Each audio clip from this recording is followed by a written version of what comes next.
नमस्कार, मी प्रियांका पाटील. आपण पाहत आहात राष्ट्रीय लोकराज्य न्यूज, निर्भीड बातम्यांचे व्यासपीठ.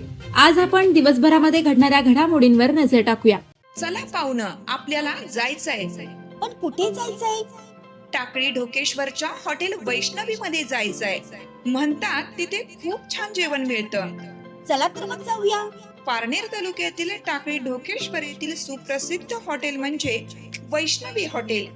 या हॉटेलची चवच लई न्यारी. पाहुणं, एकदा या. हॉटेलची चवच लई न्यारी. अस्सल मांसाहारी प्रेमींच्या जिभेचे चोचले आता पूर्ण होणार. ते फक्त हॉटेल वैष्णवी मध्ये. या ठिकाणी सर्व प्रकारच्या पार्टीच्या ऑर्डर स्वीकारल्या जातील.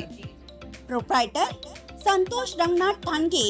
संपर्कासाठी मोबाईल नंबर 8830578505. या हॉटेलचा पत्ता नगर कल्याण हायवे, पारनेर चौक, टाकळी ढोकेश्वर, तालुका पारनेर, जिल्हा अहमदनगर. करे टाकळीचे सरपंच सुनीता गटकळ यांच्या पुत्राने शेवगाव पंचायत समिती समोर ग्रामस्थांच्या प्रमुख मागण्यांसाठी आंदोलन करण्यात आले. याबाबत सविस्तर माहिती अशी आहे की सोमवार दिनांक 16 फेब्रुवारी 2020 रोजी सकाळी 10 वाजता ग्रामपंचायत करे टाकळी यांच्या वतीने शेवगाव पंचायत समिती समोर ग्रामस्थांच्या प्रमुख मागण्यांसाठी आंदोलन केले. सरपंच सुनीता गटकळ यांचे चिरंजीव विकास गटकळ यांनी काही प्रमुख मागण्या केल्या आहेत पुढील प्रमाणे. जलजीवन मिशन योजनेचे काम लवकरात लवकर पूर्ण व्हावे.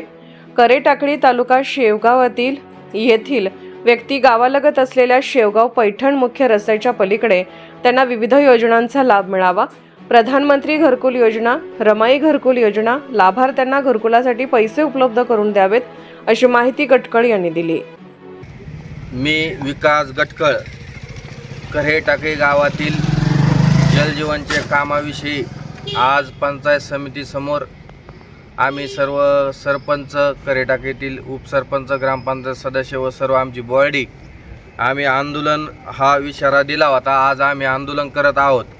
या आंदोलनाचा असा हे उन्हाळ्यामध्ये गावातील नागरिकांना, गावातील जनतेंना उन्हाळ्यामध्ये पाण्याची वणवण व्हावी नाही म्हणून लवकरात लवकर जलजीवनचे काम संपूर्ण करावे व गावामध्ये पाणी मिळावे यासाठी आम्ही आंदोलन केलेले आहे. संबंधित ठेकेदार व अभियंता यांनी लवकरात लवकर दक्षता घेऊन आमच्या करे टाकीचे काम, जलजीवनचे काम लवकरात लवकर पूर्णत्वास न्यावे. ही आम्ही डबल करे टाकी गावातील घरकुलाचा विषय आहे. करे टाकीच्या लगतच पैठण तालुक्यामध्ये काही मतदार व काही गावातील ग्रामस्थ राहतात.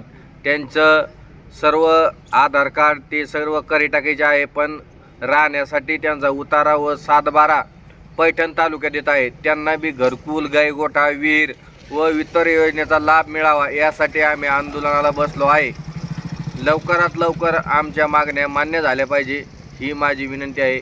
शेवगाव तालुका प्रतिनिधी आदिनाथ दिंडे.